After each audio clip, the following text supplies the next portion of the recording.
So do you see yourself as an influencer or a racer? It has come to the point where racing becomes the reward. Every time there's a pressure to perform. There's a pressure to outbeat your partner, your teammate. Because I know that I worked so hard to be where I am, you know, so like words don't affect me anymore. What's the future like for you down the road? No pun intended. How do you... Press upstairs, yeah. Upstairs. Press upstairs. Upstairs, okay. So you want to wear your glasses? I don't know, as in like when I'm driving, You have to wear lah. Yeah, when I'm driving, I usually wear contacts lah on a day-to-day basis. Oh, Yeah, but okay. I mean, maybe I... Up to you lah. I don't dictate on what you want to wear on camera. 1, 2, action. Okay. What's up guys? Fahan here. Today I'm with Fizo, and for today's guest, we are proud to have a fellow Liqui Moly ambassador with us and a Singaporean race car driver. Wow, very rare we hear this. Gladys, how are you, man? I'm okay. Actually, he just came back from KL, Yeah. and we'll try to wrap this up lah. Yeah, But thank you so literally much. just got out of the Yeah. car from Oh KL. my gosh, thank you so Yeah. much. Fresh from the car. Fresh out of the car, man. But thanks for making time for us lah. Really appreciate it. It's okay. Thanks for having me. If you want to get to know her more or you want to stalk her, you can follow all of her social media here and at the description below lah. Yeah. Okay, so now, of course this is mostly a motorcycle centric channel. But Gladys here also rides a Yamaha R3. Yeah, I do. Wow. So still riding lah. I'm still riding. Actually, on a daily basis, back in Singapore, I do ride Oh. a little bit more often than I drive. It's easier, I guess. More Yeah. practical. Yeah, I feel it's easier. Okay lah. But for Gladys, she mostly races cars. You never race with bike before? No, Oh, man. one day, hopefully, I want to bring maybe Hopefully, the eh? R3 Okay. to the track. One day. I know because this is a biker story channel, but we need to get her on the show lah. Yeah. And let her share her story lah. You've been bugging me for like Yeah, a I've few been weeks. bugging you for a few I'm like, weeks. yes, okay, finally But our thank you lah. schedules.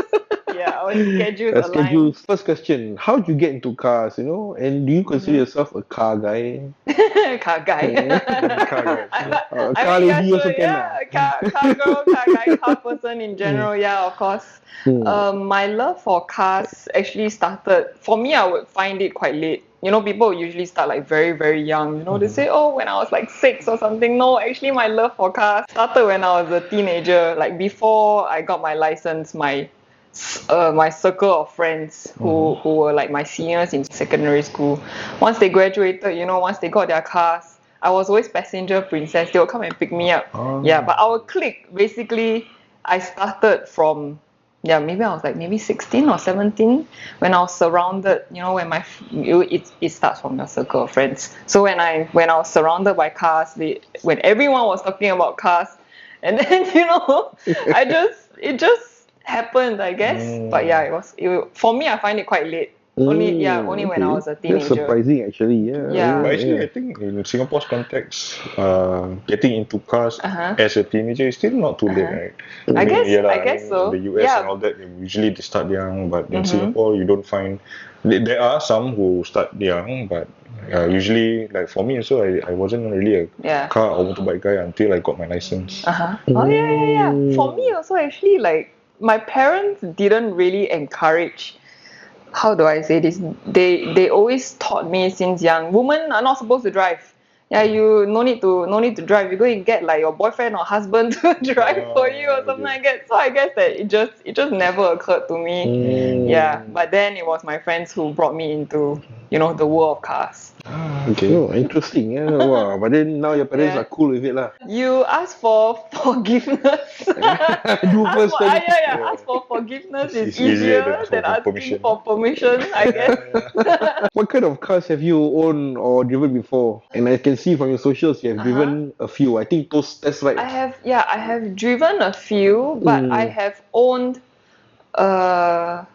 My first car was actually a Fiat 500. That was a gift from my parents lah. But then that only lasted like 6 months. Okay. Yeah, we had issues. But then after that, I was carless for a few years. Before the Swift, I was driving a Honda Fit. And that one was a car that was going to be scrapped.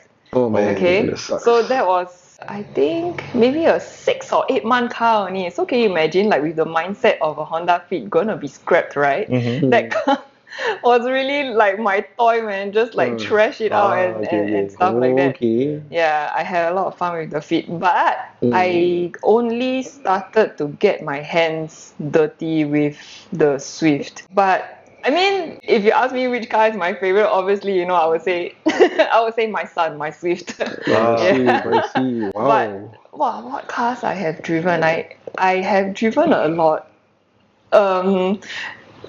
I actually started like content creation using my friends' cars. I guess I drove a lot of cars, and actually a lot of people will be asking like, Gladys, how did you get all of those cars? My friend.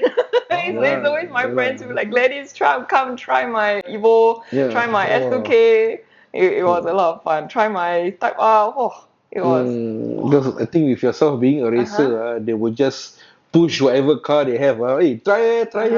Same like me lah. Yeah. Eventually, because, right? Yeah, we deal with a lot of motorbikes on the show, right? So dealers will come knocking. Hey, bro, try my bike. Just bring back only. I mean, if you ask me to choose based on, I also don't know, man. Top of my mind now, I think the most impactful one was the S2000, the Honda S2000. Everything, it was all so focused for the driver. Like the aircon only is right there. The radio right there. The gear knob is right there. It's within reach.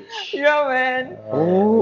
And then the power also, it comes in very, very late because it's a very high revving car. It was so much fun. I am quite biased towards naturally aspirated. I'm not a turbo person. Oh man. Yeah, so I drove a few Contis also, but I still think NA cars still wins my heart. What about cars that you've raced? Last year, I started with the Proton Saga. That was a lot of fun, driving a shitbox. Okay, maybe not really a shitbox, okay? I mean, it's driving a slow car fast. It's so much fun because it's so boxy, the aerodynamics are non-existent. It was really fun. Last year, I've driven a Suzuki Swift, Honda Jazz. This year I am racing in a Honda City. So far it's still mostly Japanese cars.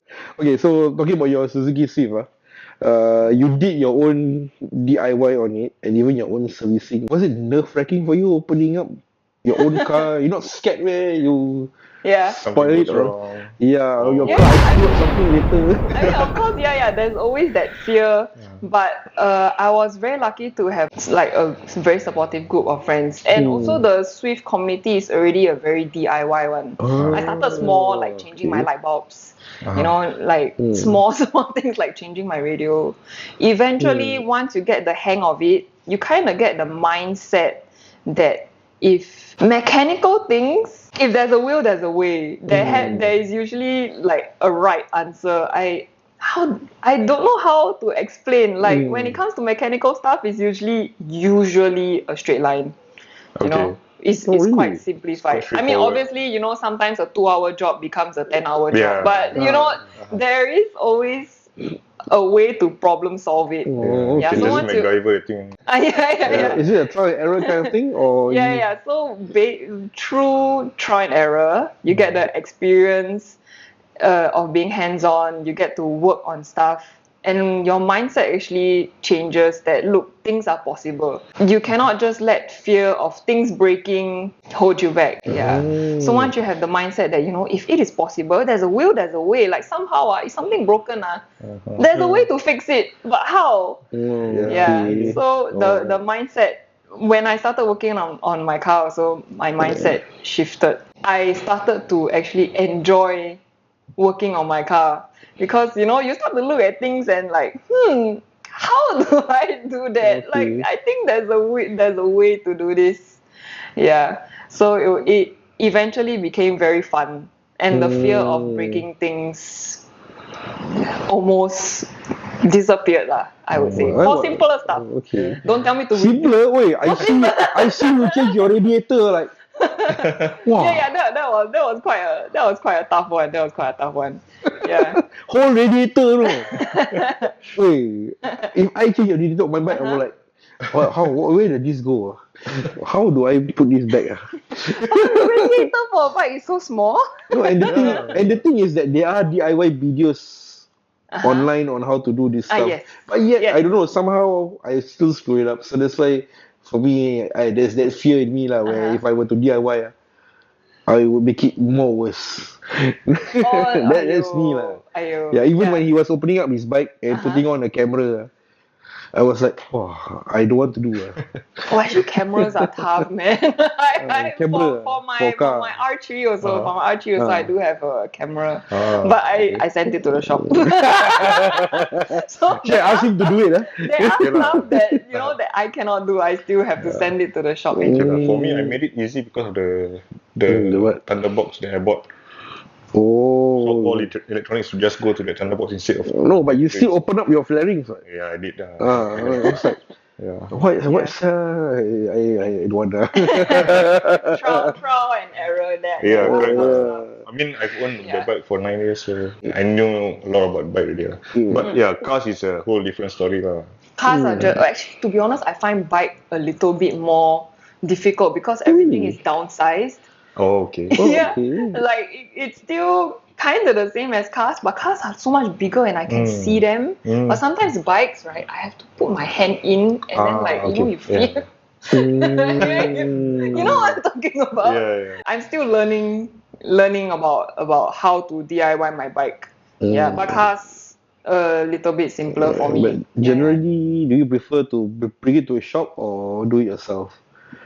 If I can do it, of course, I would prefer to do it myself. Because I know what's happening. Because I don't know, nowadays there's increase of mechanics scamming people and shops scamming people. I mean, there will always be bad guys. There will always be good guys. Okay, whatever it is, go to a trusted mechanic that you trust . Okay, so let's talk about your pre-racing days . So we saw that before you started racing or even went on the track, you were on simulators . Hey, describe that phase. Actually, before I started racing, I was karting, I was on the simulator a lot. And that time, right before COVID, I think simulators were coming into trend. So obviously everybody was very excited because this is a whole new thing. I mean, obviously we have like our PS3. PS3. I don't know. Right? I don't know. Last time I don't play consoles. Last time like Gran Turismo days, it was still the ones where you mount on your table or something. Oh, they have that rig that was on. So long ago, like maybe. Oh, they have rigs for PS4. Yeah. For PCs also. I know PC have rig, but so the rig, the steering wheel is really very small one, and then like Mario Kart. It's just like PlayStation, those kind. Oh. Logitech. Then the gear shift also very small one. Like your little finger, you can use 2 fingers. Okay. So that was long. That was really maybe like 8-10 years ago for Gran Turismo. But then when simulators started to boom, right, it was a new thing because now the steering wheels are much more heavier. The feedback you get is a lot more precise. And technology was improving. So it was so fun. It was like learning something new, I think. And back then with Sim5, I believe he was the first one to bring simulators into Singapore. And then through friends, everyone got together. And it was so much fun. Because imagine a big ass TV, 3 screens, and it was quite surreal, the feeling to be in a simulator for the first time. But then after that, then COVID happened, and then you couldn't race anymore, you couldn't go out. Even on simulators. Sorry? Even on simulators, you cannot race during COVID. Oh, no. That's why during COVID, simulators boomed. Okay. Sorry. Yeah, that's why. And then things just got so much better. And then until today, I'm still relying on the simulators for training. Yeah. I mean, it's something not new. I mean, most of the professional racers out there, they also use simulators. Yes. But in your personal opinion, I've always wondered how many % of it translates to reality. How real is it on the simulator? It really depends on your setup. I mean, if you have a tiny steering wheel, the top motor is small, like G27s or G29s. Those are tiny, you don't get feedback. That one may be a little bit harder to translate into the real world. But now, you have big brands like Fanatec and stuff, SimMagic, things just get more precise. And I cannot give you like a percentage, but it's transferable. The skills are transferable. If you do have like a pretty solid setup, things can get quite realistic.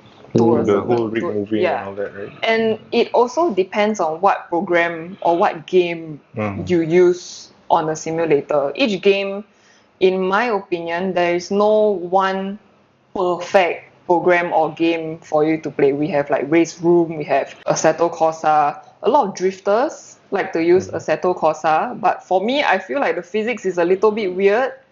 I like to use Race Room. There's so many different programs, but some of them will be specialized for drifting. Some of them have more options for cars to choose from. There's no one perfect game. You have to hop, and then that's where you get adapting skills, I guess. Yeah, you have to adjust, you have to adapt, and that's how I feel can really transfer into the real world. Once you realize that how you find grip or how you react to things, I guess. There's so many things that I can that is like transferable, I guess. Yeah. Like in Race Room, they actually, if I'm not wrong, I think it's a satellite scan of tracks. Yeah. Whereas other games don't really have that kind of accuracy. It's more like arcade kind of style.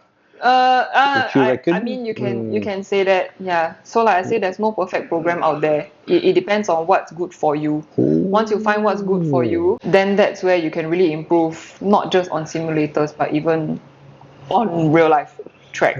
But like I said, it's not 100%. Yeah, definitely. It's more transferable skills. Okay, understood. Okay, that was interesting.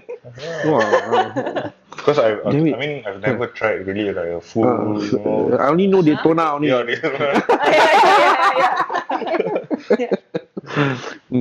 That one also, I thought the extension also cannot make it. Yes, I wasn't. Failure. Okay, so how would you know that it's time to move on to the real thing? I think I was quite lucky because how do I say this?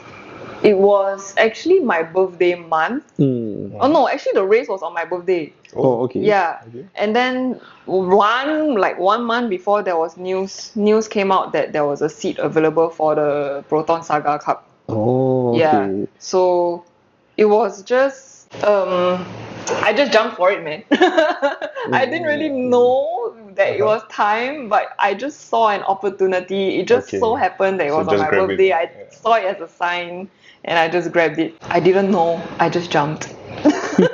But before that, you were doing track days, right? Yeah, of course. So that's where I got a little bit of confidence.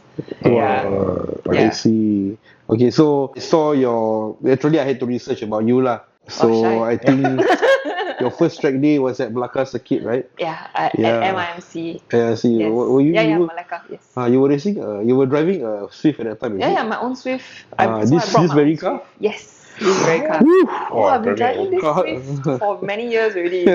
Yeah, so this car also went with me for my first track. Oh my god, to be racing your own personal car, your daily driver. It's just a track day lah, not racing lah. I know lah, but then again.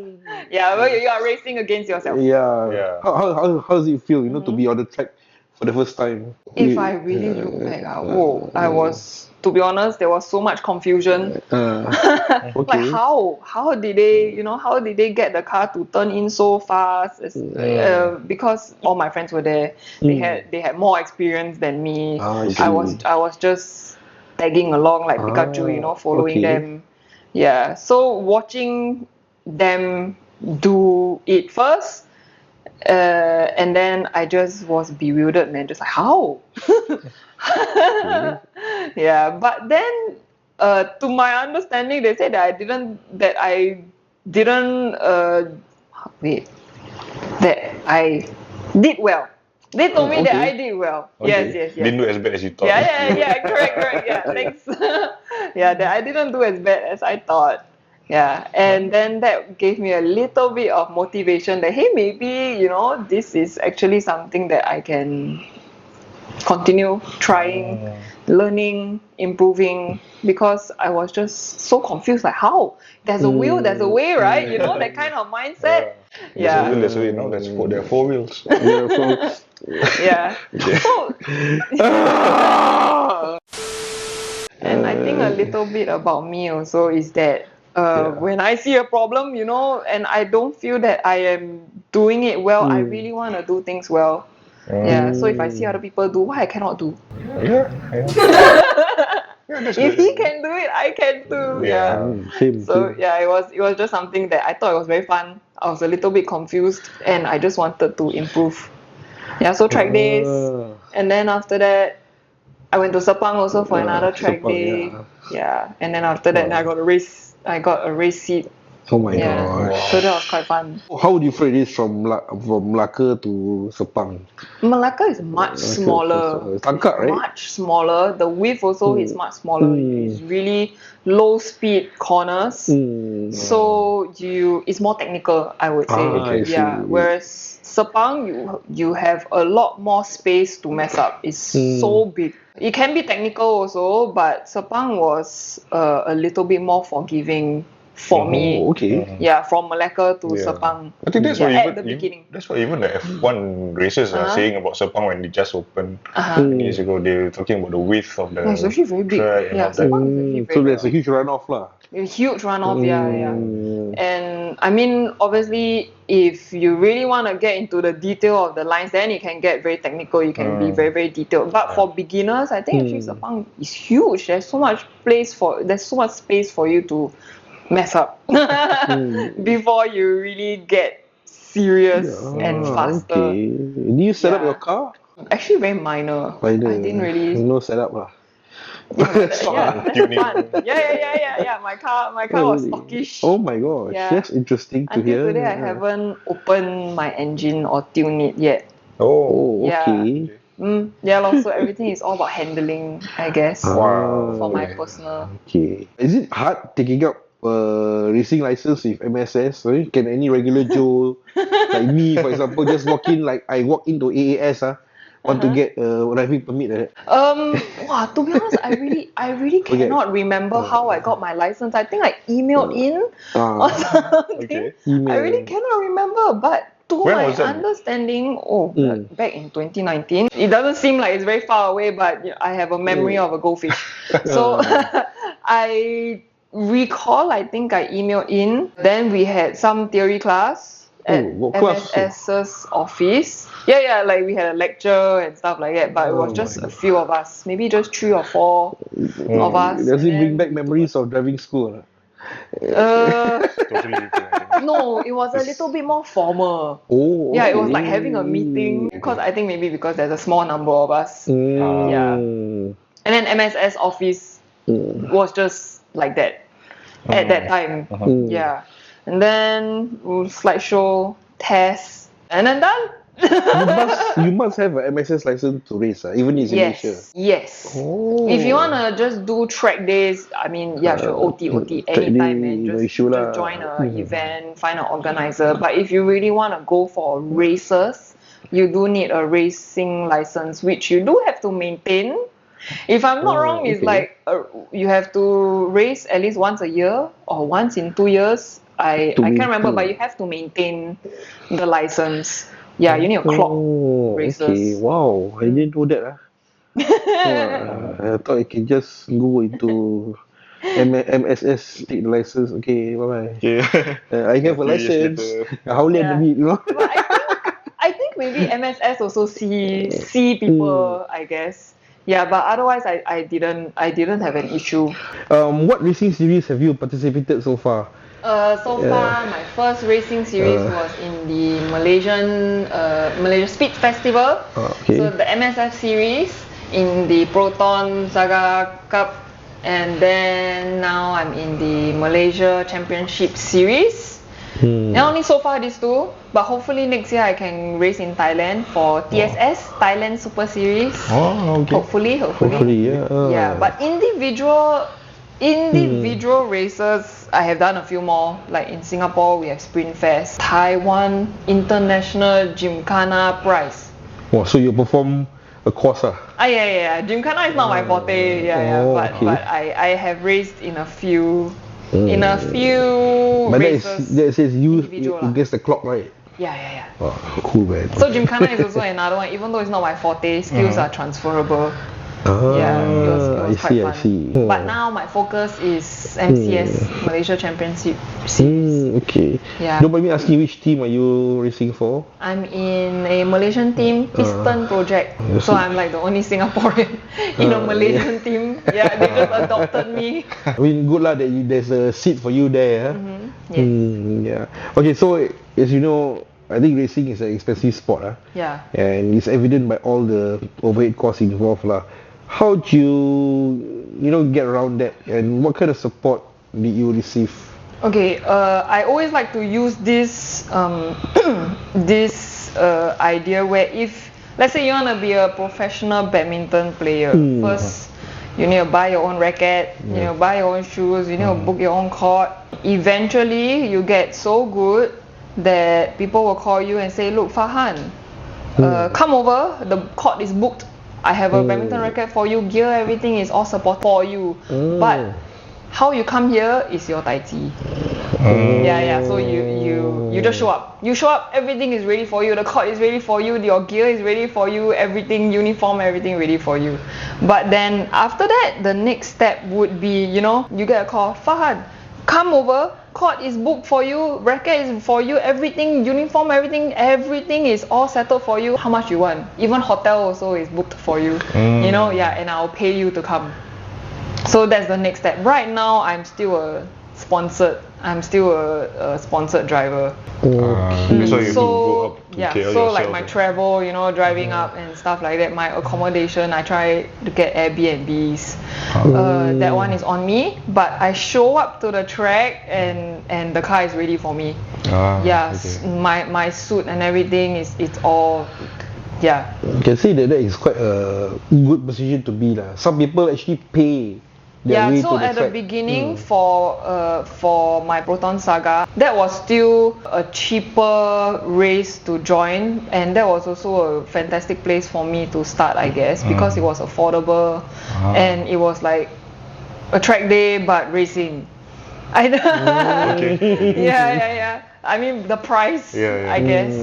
Yeah. So that was how I started. You do have to, you want to be a badminton player, you have to buy your own racket, you have to book your own court. So I started out that way also. I won't lie that it's a expensive sport, but I've been lucky to be picked, by Piston Project to be a sponsored driver. Eventually the next step, hopefully, would be to be a professional, a paid driver also. What about sponsorships? Do you go around asking companies to sponsor you? Yes. So how I, because being a sponsored driver, at the end of the day, money is still coming out of my wallet, right? So how I have to compensate in a way would be, I was forced to start content creation. So that's actually how I started making content, making videos, because I was searching for sponsorships.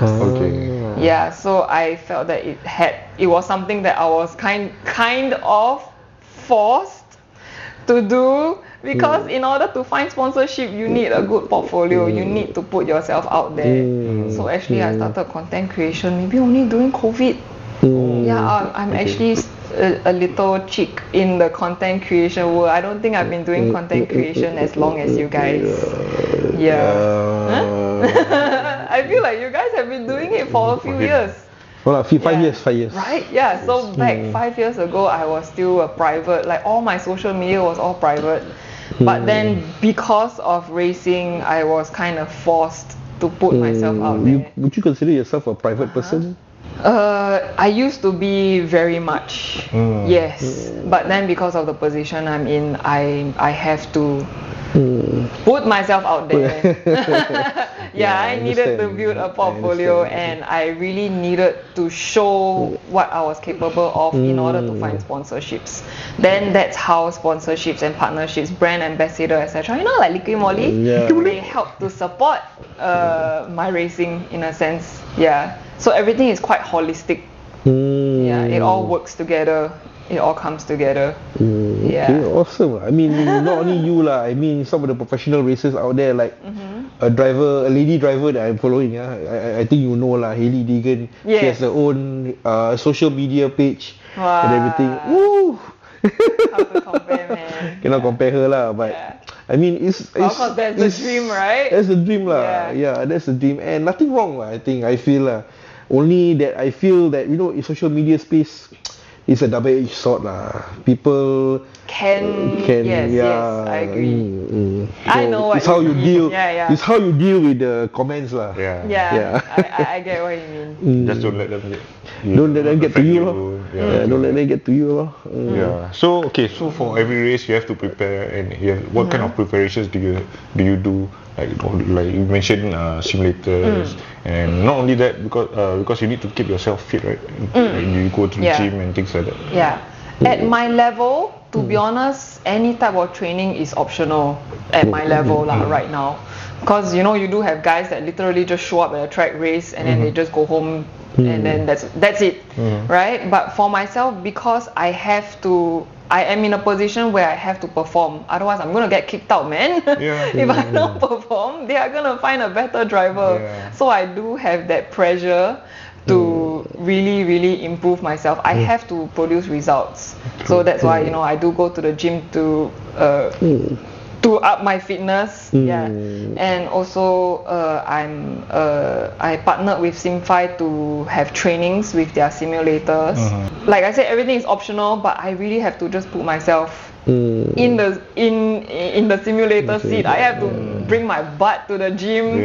Otherwise in the car is hot, man. It's like, according to Google, I never measured, but according to Google, it's 50 degrees. 50? Oh. Yeah, you don't have aircon. Everything is bare metal. So you're wearing racing suit full. Your suit is fireproof. You have your helmet. It's hot. And if I don't, as a female, I'm already lacking based on, you know, muscle mass.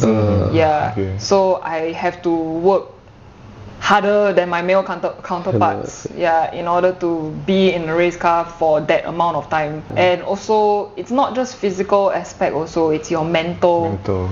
Because half an hour in the car and you have to be aware once you are messing up, man. So I have simulators to thank for that. You have to be on the simulator like 2 hours, you know, to really train the mental part. And then gym is for the physical part. So that's my training. So you reckon how I train for race? You reckon physical fitness does help lah? For me, yes.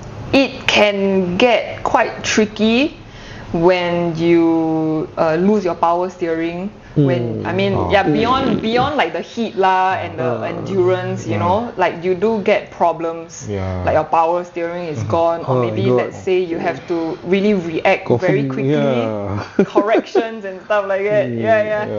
Recently I saw can get tricky. Which F1 driver did show the training?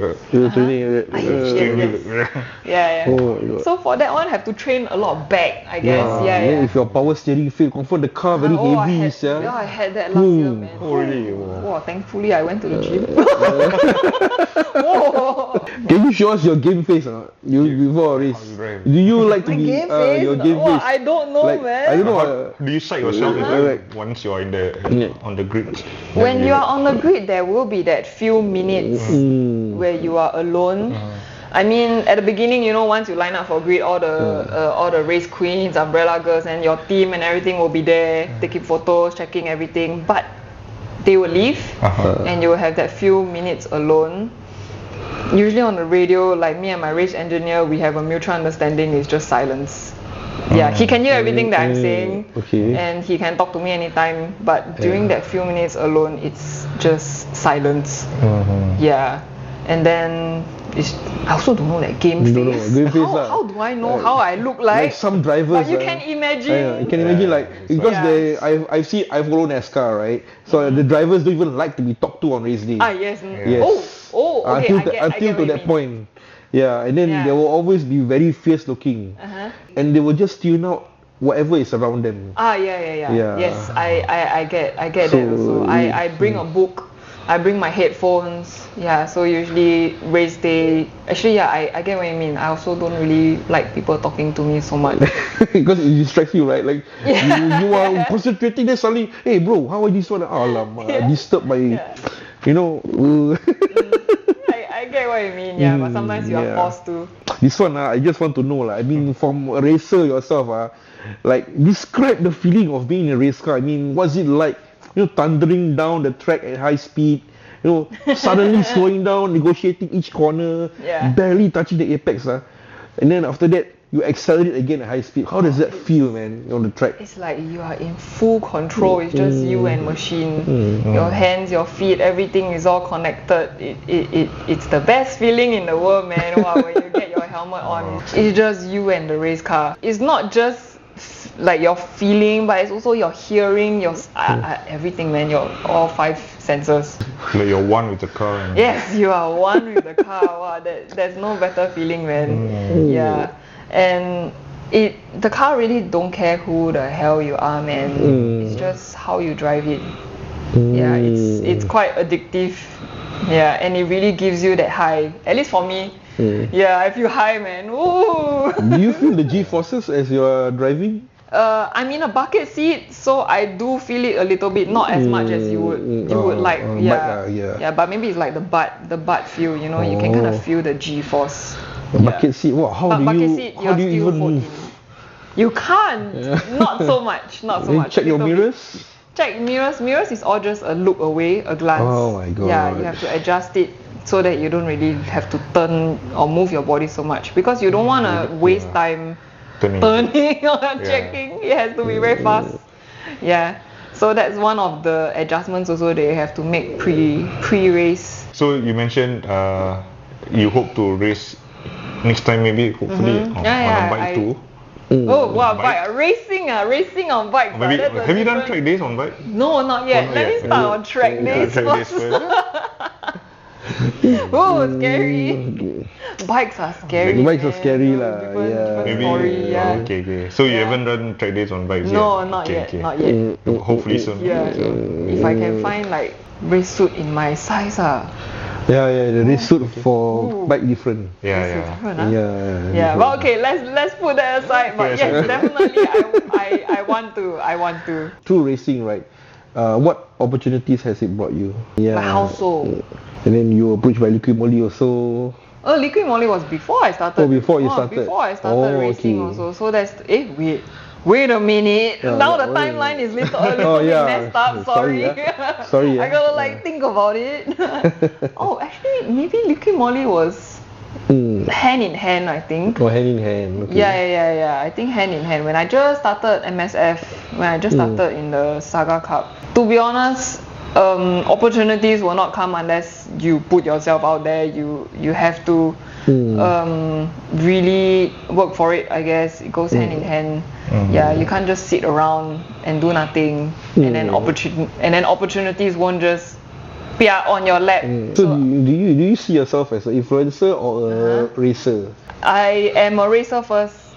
Yeah, then I mean I raced first and then I had to do content creation. Content creation is to support your racing. Correct. Yeah. It has come to the point where racing becomes the reward. You have to do all the work first and everything, you know, the hustling, the working out, the content creation, all the admin work, and then you get to race. Yeah, it has come to that point. So yeah, everything is work. when you're in the car, people will think that, you know, you are working when you are racing. Well, kind of, sort of. Supposedly that is the goal, right? Yeah. But now it has come to a point where racing is the luxury, man. You have to really work your ass off, then you can race. Interesting. Opportunities come everywhere. It depends on how you look at it also. Any struggles in your career thus far? Any pressures to win? I think every time you're in the seat. Every time there's a pressure to perform. There's a pressure to outbeat your partner, your teammate. There's always the pressure to be better. Yeah, definitely. And even I think for myself also, being a woman, there's a subconscious spotlight on you. Yeah, people don't really. I mean, I won't deny that I am blessed because, you know, being a female race car driver, that spotlight can be, like you say, can be a double-edged sword. It really depends on how you look at things, I guess. Challenges, yeah, sure, there will always be challenges, yeah, but as long as your mindset, you know, anything is possible. You just have to work hard for it.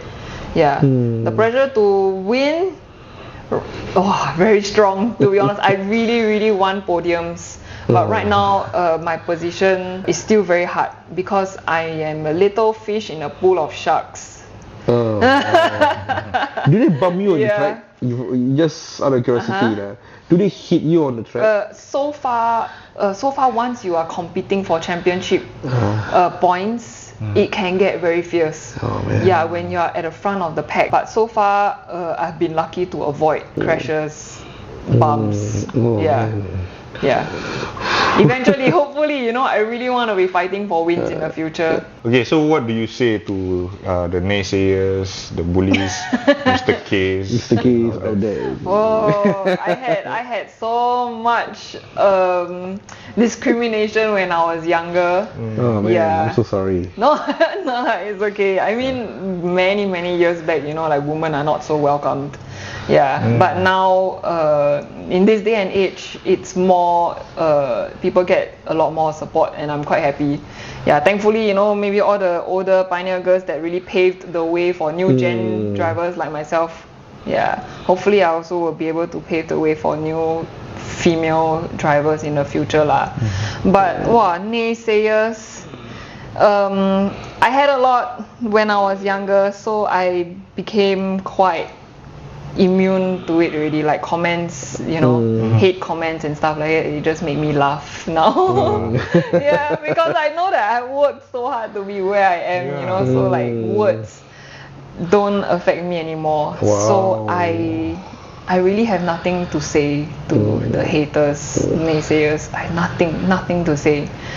The only thing that I am focusing right now is just getting better. I really have nothing to say to them. You don't have to say anything. Just block them out. Just let your actions and whatever your races prove to them that you deserve to be wherever you are at now, right? Thank you. Okay, what about other any other like female races in Singapore, Malaysia? So far, to my understanding, I asked MSS. You know, currently I believe I'm the only Singaporean female race car driver. Yeah. Wow. But I mean, you're on the spotlight. Currently, but I didn't ask them about the past. Yeah. I mean, I don't really want to brag or what, but. Yeah, so I didn't really ask them whether, you know, last time have or, you know, but now I'm the only Singaporean female race car driver. Being a female and also a Singaporean, does it put you in the spotlight? You know, have you ever represented our nation? Have for Gymkhana. I did went to Taiwan. Previously also went to Malaysia also. That one really waved the Singapore flag quite quite proud. So MSS was the one that selected you. Yes. Wow. Maybe they have no choice. But we did have a selection last year at Springfest where we had a 1 meg race in a Toyota Altis. For some reason, I got second. Out of all the real drifters out there, you know, all our male drifters, Gymkhana drivers, I got second. That was quite like I was, what the hell? You were shocked lah. Yeah, I was shocked. Yeah, everyone was like zipped, man, because it was a 1 meg race. But I got trashed so bad in the like when they drove their own cars. I got trashed so bad. But then when it came to the 1 meg race where everyone had to drive the eco, you know, the eco machine, the Corolla Altis. Then somehow I got the second best time. Oh, that's when your skills shine. Because the machine, I don't it's know, all the same, maybe. Yeah. So when you put me in eco machine, I beat everyone, and then I got selected to represent Singapore. Yeah, for Malaysia is, what is it called? The Asia. It was an Asia Pacific competition, and then just a few months back was at the Taiwan International Gymkhana. So that was fun. What's the future like for you down the road? No pun intended. Wow. Right now, to be honest, I think the dream for me would be to be racing in GT cars. But Carrera. Porsche Carrera. Porsche Carrera. The support race for the F1, right? Yeah. Wow. Yeah. That is like that one got. It's a series in different countries, right? It's like a traveling circus. There are similar series like that also, but generally like the category is like GT cars, GT racing. I think I'm a little bit too late to be in open wheel like Formula cars. Formula car, I'm a little bit too late. Into the racing world, but that's the aim. Slowly but surely, I guess. What about like rallies? Rally? Oh no, rally is scary. Really scary. But I love rally on the sim. On the sim? Yeah, on the simulator. Oh, crazy, man. Wow, but imagine, I don't think I can do that in real life. Rally drivers have my respect, man.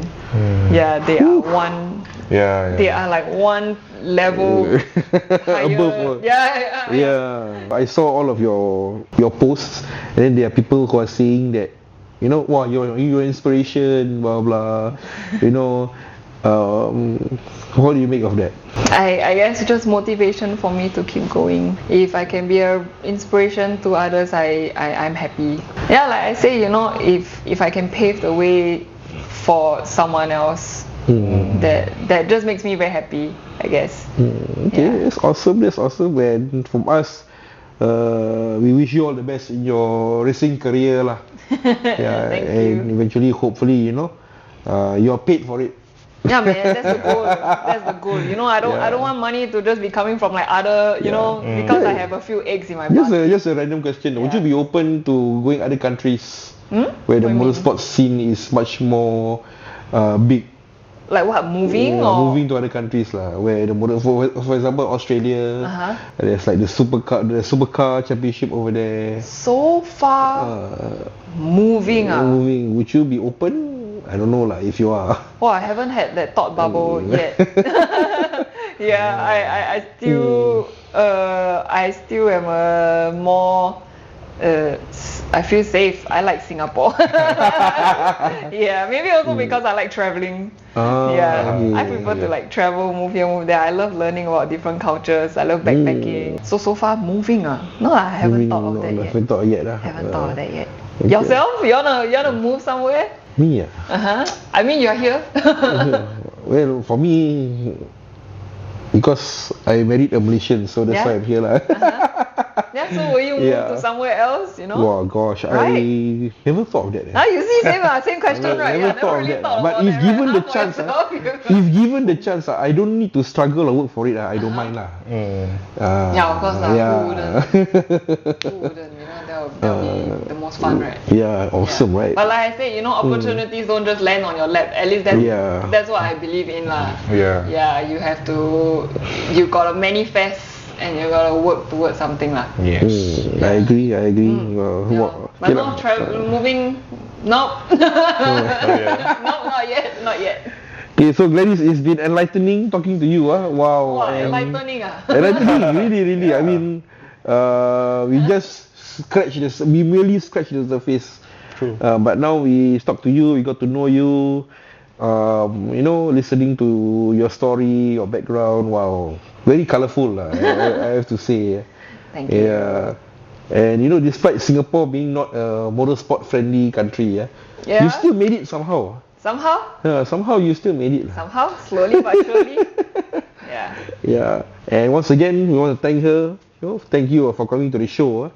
And if you are keen to follow her journey, her socials are right here, also below. So if anybody want to sponsor her, please. You're welcome to join me on my journey. Yeah, you're welcome to DM her lah. So any riders want to review their bikes with us, or if you have any guests you want us to be on the show, let us know lah, and we'll try our best to get them on the show lah. Like Gladys, for example, we have been messaging her, and she has been Thank you for having me. Thank you for coming also. All the way from KL. Just yesterday, right? And look at this, just in time to make it home also before dinner.